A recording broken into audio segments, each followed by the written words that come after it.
Hi everyone, welcome to pen paper TNPSC. So இன்றைக்கி 11/8/2026. So annual பிளானரில் சொன்ன மாதிரியே டிஎன்பிஎஸ்சிலேருந்து குரூப் 2 2ஏக்கான நோட்டிஃபிகேஷன் வந்திருக்கு. So notification number 7/2026. ஓகேவா? So notification 11/8. So last date அப்படிங்கிறது 9/9/2026. ஸோ படிச்சுக்கிட்டு இருக்கிறவங்களும் சரி, இல்லை அப்ளை பண்ணணும்னு நினைக்கிறவங்களும் சரி, ஸோ அப்ளை பண்ணிடுங்க. ஸோ அதற்கப்புறம் கரெக்ஷன் விண்டோ அப்படிங்கிறதுக்கான அந்த டைம் கொடுத்துருக்காங்க.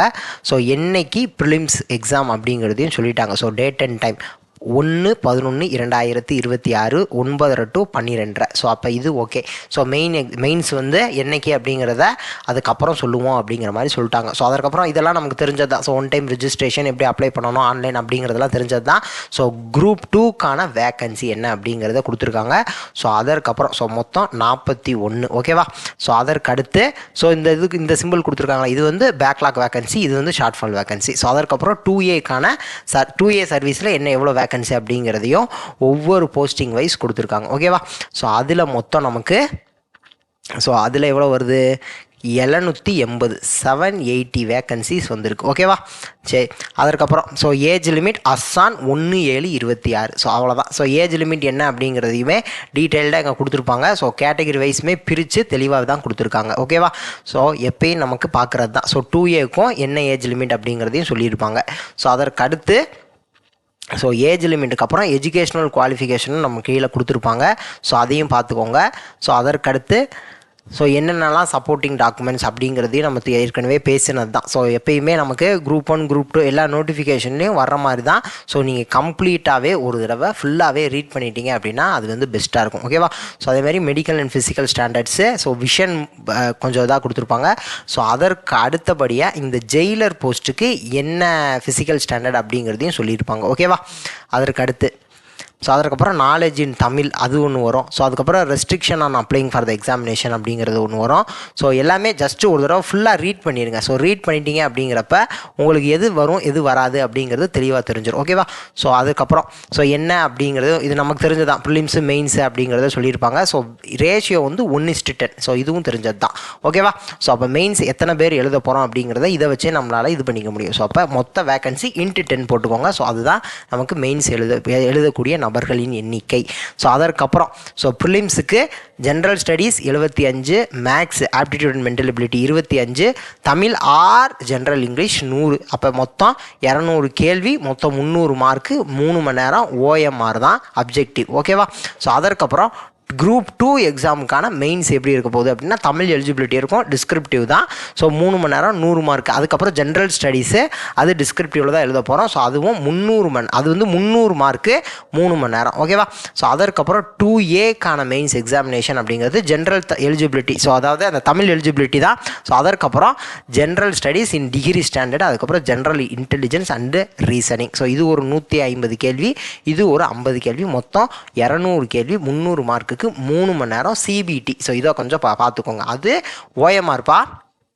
ப்ரிலிம்ஸை பொறுத்த முடிக்கும் ஓஎம்ஆர், இங்கே வந்து சிபிடி நமக்கு வருது. ஓகேவா? ஸோ அதை கொஞ்சம் கவனமாக நோட் பண்ணிக்கணும். ஸோ அப்போ அதுக்கு ஏற்ற மாதிரி நம்ம எப்படி ப்ராக்டிஸ் பண்ணணுமோ பண்ணிக்கணும். ஓகேவா? ஸோ மற்ற விஷயங்கள் எல்லாமே நமக்கு எப்பயும் போல் நமக்கு வர்றது தான். ஸோ நீங்கள் ஒரு தடவை ஃபுல்லாக ரீட் பண்ணிட்டீங்க அப்படின்னா நமக்கு வந்து பெருசாக இதில் வந்து டவுட் வராது. ஓகேவா?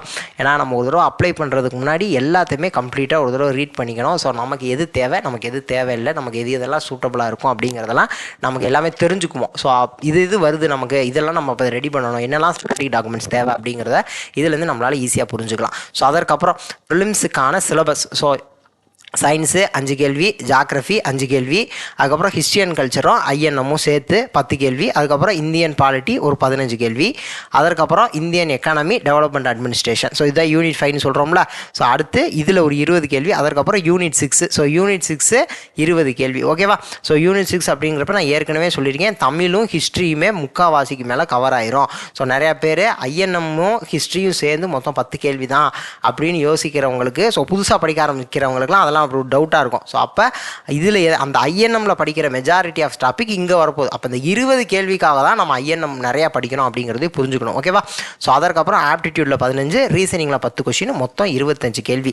ஸோ இதில் ஒரு சில வார்த்தைகள்லாம் உள்ளூர மறைஞ்சிருக்கும். ஸோ அதெல்லாம் நம்ம ஏற்கனவே நிறையா பேசியிருக்கோம். ஸோ இண்டிவிஜுவலாகவும் டிஸ்கஸ் பண்ணுறப்ப நம்ம பேசியிருக்கோம். ஸோ இப்போ உதாரணத்துக்கு சொல்லணும் அப்படின்னா ப்ராஃபிட் லாஸ் டிஸ்கவுண்ட் அப்படிங்கிற அந்த வார்த்தையே இங்கே இருக்காது. ஓகேவா? இங்கே இல்லை பட் அது பெர்சன்டேஜுக்குள்ளேயே கவர் ஆயிரும். ஸோ அவ்வளோதான். ஸோ இந்த மாதிரி சின்ன சின்ன விஷயங்கள், அதே மாதிரி ஏஜஸ்ன்னு நம்ம ஒரு டாபிக் படிப்போம். அது எங்கே இருக்குது அப்படின்னா இந்த ரேஷியோ ப்ரொபோர்ஷனுக்குள்ளேயே உள்ளே வந்துருப்போம். ஸோ அந்த மாதிரி எந்தெந்த இடத்துல அது உள்ளே இருக்குது அப்படிங்கிறத நம்ம கம்ப்ளீட்டாக டீகோட் பண்ணி படிச்சுக்கணும். ஸோ அதே மாதிரி ரீசனிங் அப்படிங்கிறப்ப நமக்கு எவ்வளோ ரீசனிங், ஸோ அதாவது உதாரணத்துக்கு சொல்லணும் அப்படின்னா அந்த ரீசனிங் அப்படிங்கிற அந்த வார்த்தையிலேயே அது எல்லாமே கவர் ஆயிடும். ஸோ இதுதான் அதுதான் அப்படின்னு கிடையாது. ஸோ புதுசாக படிக்கிறவங்களுக்கு இதெல்லாம் டவுட் வரும். ஸோ அதற்காக தான் இந்த இடத்துல சும்மா மேலோட்டமாவது சொல்லிடணும் அப்படிங்கிறதுக்காக சொல்கிறது. ஸோ அப்போ ரீசனிங் அப்படிங்கிறப்ப நமக்கு எல்லாமே தான் உள்ளே கவர் ஆகும். ரீசனிங் டாபிக்ஸ் அப்படிங்கிறதுல நம்ம மேக்ஸ் என்னென்னலாம் ரீசனிங் டாபிக்ஸ் எதெல்லாம் நம்ம ஆப்டிடியூடில் படிக்கணும் அப்படிங்கிறதெல்லாம் டீட்டெயில்டாக பேசியிருக்கோம். ஓகேவா? ஸோ அதற்கப்புறம் பொது தமிழுக்கான சிலபஸ் கொடுத்துருக்காங்க. ஸோ அதே மாதிரி ஜென்ரல் இங்கிலீஷுக்கான சிலபஸும் கீழே கொடுத்துருப்பாங்க. ஓகேவா? அவ்வளோதான். ஸோ அதற்கப்புறம் மெயின்ஸு. ஸோ இப்போதைக்கும் ப்ரிலிம்ஸ் தான் எல்லோரும் ஃபோக்கஸ் பண்ணி படிக்க போகிறோம். ஸோ அப்போ ப்ரிலிம்ஸுக்கான சிலபஸை இந்த இடத்துல பார்த்தாச்சு. ஸோ அதற்கப்புறம் Tamil eligibility. So Tamil eligibility prelims clear பண்ணிவிட்டு தமிழ் எலிஜிபிலிட்டி எழுத போகிறப்ப அதை படிச்சுக்கிட்டா போதுமானது தான். ஸோ கொஞ்சம் ப்ராக்டிஸ் பண்ணிக்கிட்டால் போதும். ஸோ அதுக்கப்புறம் மெயின்ஸுக்கு என்ன சிலபஸ் அப்படிங்கிறத சொல்லியிருப்பாங்க. ஸோ ஏற்கனவே ப்ரிப்பேர் பண்ணுறவங்க இப்போ ப்ரிலிம்ஸுக்கு நான் ஓரளவு கண்டிப்பாக ப்ரிலிம்ஸ் கிளியர் ஆயிரும், நான் மெயின்ஸுக்கு இப்போ இருந்தே ப்ரிப்பேர் பண்ணுறேன் அப்படின்னு யோசிக்கிறவங்களாம் ஸோ எது படிக்கணும் அப்படிங்கிறத யோசிச்சுட்டு அதுக்கு ஏற்ற மாதிரி படிச்சுக்கோங்க. ஏன்னா நமக்கு ப்ரிலிம்ஸில் எது அதிகமாக கவர் ஆகுது அதை நான் கொஞ்சம் கான்சன்ட்ரேட் பண்ணேன், எனக்கு மெயின்ஸுக்கும் யூஸ்ஃபுல்லாக இருக்கும் அப்படிங்கிறத யோசிச்சுட்டு தான் படிக்கணும். ஏன்னா நான் எவ்வளோ தான் ஸ்ட்ராங்காக இருந்தாலும் இந்த டைம் நான் வந்து ப்ரிலிம்ஸ் கண்டிப்பாக கிளியர் பண்ணணும் அப்படிங்கிற அதுதான் முதன்மையான நோக்கம். ஸோ அதற்கப்புறம் தான் மெயின்ஸுக்கு சேர்த்து படிக்கிறதும். ஸோ அப்போ அப்படிங்கிறப்ப கொஞ்சம் யோசிச்சுக்கோங்க. ஸோ ரொம்ப டீப்பாக மெயின்ஸுக்குன்னு இறங்கிட்டு ப்ரிலிம்ஸில் வந்து நமக்கு எந்த விதமான இதுவுமே நடந்துடக்கூடாது. ஸோ அதனால் ப்ரிலிம்ஸ் தான் ஃபஸ்ட்டு. ப்ரிலிம்ஸ் கண்டிப்பாக கிளியர் பண்ணணும். அப்போ நான் அதோட மெயின்ஸுக்கு என்ன சேர்க்க முடியுமோ ஸோ அதை மட்டும் எப்படி ஆட் பண்ணணும் அப்படிங்கிறத பார்த்துட்டு நீங்கள் அதுக்கேற்ற மாதிரி டிசைட் பண்ணி படிச்சுக்கோங்க. ஏன்னா இது வந்து ஒவ்வொருத்தவங்களுக்கும் ஒவ்வொரு மாதிரி ஒவ்வொரு இண்டிவிஜுவல். ஸோ இண்டிவிஜுவல்னு சொல்கிறோம்ல, ஸோ அப்போ இண்டிவிஜுவல்னு சொல்லிட்டோம் அப்படின்னா ஒவ்வொருத்தவங்களுக்கும் ஒவ்வொரு மாதிரி இருக்க போது. ஸோ அவங்க எப்படி இவ்வளோ தூரம் படித்து வந்திருக்காங்க, அவங்க என்னென்னலாம் படிச்சிருக்காங்க, எந்தெந்த சப்ஜெக்டில் ஸ்ட்ராங்காக இருக்காங்க, ஸோ எந்த அளவுக்கு இன்டெப்த்தாக படிச்சிருக்காங்க, எந்த அளவுக்கு அவுட் சோர்ஸ் படிச்சிருக்காங்க, இதையெல்லாம் பொறுத்து தான் அவங்களோட ப்ரிப்பரேஷன் இனி வரும் காலங்களில் அமைய போகுது. ஸோ என்னோட ஒரே ஒரு சஜஷன் என்ன அப்படின்னா மேக்ஸ் டெய்லி ப்ராக்டிஸ் பண்ணுறத எக்காரணத்தை கொண்டு நிறுத்திடாதீங்க. இன்னொன்று வந்து ஏற்கனவே முன்னாடி நீங்கள் என்ன படிச்சிங்களோ அதை கம்ப்ளீட்டாக ரிவைஸ் பண்ணிட்டு தான் எக்ஸாம் ஹாலுக்குள்ளே போகணும். ஏன்னா புதுசாக படிக்கிறேன் அப்படின்னு சொல்லிட்டு பழசை எப்பயுமே விட்டுறவே கூடாது. ஸோ அதுதான் நமக்கு பெரிய மிஸ்டேக்கு. ஸோ அதனால் முடிஞ்ச அளவுக்கு எப்படி படிக்கணுமோ ஸோ உங்களுக்கு தான் தெரியும் நான் எவ்வளோ படிச்சிருக்கேன் அப்படிங்கிறத பார்த்துட்டு அதுக்கேற்ற மாதிரி பண்ணணும். ஓகேவா? ஸோ இப்போயே நிறையா பேர் வந்து ரீசனிங்லாம் கொஞ்சம் கான்சன்ட்ரேட் பண்ணி படிக்க ஆரம்பிப்பாங்க. ஸோ அது வந்து ப்ரிலிம்ஸுக்கு எந்த அளவுக்கு படிக்கணும் அப்படிங்கிறத ஃபஸ்ட்டு ஃபிக்ஸ் பண்ணிக்கோங்க. அதுக்கப்புறம் நமக்கு எவ்வளோ டைம் இருக்குது, நம்ம எவ்வளோ படிச்சிருக்கோம், நம்ம கண்டிப்பாக ப்ரிலிம்ஸ் கிளியர் ஆயிருமா அப்படிங்கிற அந்த விஷயத்தெல்லாம் யோசிச்சுட்டு நீங்கள் தாராளமாக இந்த ரீசனிங் இந்த 50 கொஷினுக்கு எவ்வளோ தூரம் இங்கேயே முயற்சி பண்ண முடியுமோ அதெல்லாம் நீங்கள் பண்ணலாம். பட் எல்லாமே subject to the condition that you should have clear the prelims. So அதுதான் முதன்மையான நோக்கமாக இருக்கணும். ஏன்னா மெயின்ஸை ரொம்ப கவனம் செலுத்திட்டு வந்து இங்கே வந்து எதுவும் நடந்துடக்கூடாது. ஸோ அதனால் இதை மனசில் வச்சுட்டு தான் நம்ம மெயின்ஸோட ப்ரிப்பரேஷனை எவ்வளோ தூரம் உள்ளே கொண்டு வரணும் அப்படிங்கிறத நீங்கள் டிசைட் பண்ணிக்கணும். ஓகேவா? ஏன்னா எல்லாமே அவங்களுக்கு தான் தெரியும். ஏன்னா அவங்க எவ்வளோ தூரம் படிச்சிருக்கோம், எவ்வளோ தூரம் ரிவைஸ் பண்ணியிருக்கோம் அப்படிங்கிறது அவங்கவுங்களுக்கு தெரியும். ஸோ அதனால தான் நான் சொல்கிறேன், நீங்கள் ஃபஸ்ட்டு யோசிங்க. இன்றைக்கி உட்காந்து ஒரு பேப்பர் எடுத்து எழுதுங்க. ஸோ இதெல்லாம் நம்ம படிச்சிருக்கோம். ஸோ ப்ரிலிம்ஸுக்கே இப்போ ஒரு 3 மாதம் தான் படிக்கிறேன் அப்படின்னா இந்த ப்ரிலிம்ஸ் முடிஞ்ச அளவுக்கு உங்களோட 200% கொடுக்கணும்ல. அப்போ எவ்வளோ தூரம் படிச்சிருக்கோம், இன்னும் எவ்வளோ படிக்கணும், இன்னும் எவ்வளோ தூரம் படிச்சிருக்கோம், படித்ததில் என்னென்னலாம் ஸ்ட்ராங் ஆக்க வேண்டியது இருக்குது, படித்ததை எதெல்லாம் ரிவைஸ் பண்ண வேண்டியது இருக்குது, எதெல்லாம் இன்னும் நிறையா ப்ராக்டிஸ் பண்ணணும், எதெல்லாம் இன்னும் நிறையா ஒர்க் அவுட் பண்ண வேண்டியது இருக்குது. ஸோ இதெல்லாம் நீங்கள் யோசிச்சுட்டு அதற்கு ஏற்ற மாதிரி பிளான் பண்ணிங்க அப்படின்னா ஸோ இனி வரும் நாட்களில் நம்ம சிறப்பாக செயல்பட்டோம் அப்படின்னா எல்லாமே சாத்தியம்தான். ஓகேவா? ஸோ நெக்ஸ்ட் வீடியோவில் பார்க்கலாம். தேங்க்யூ.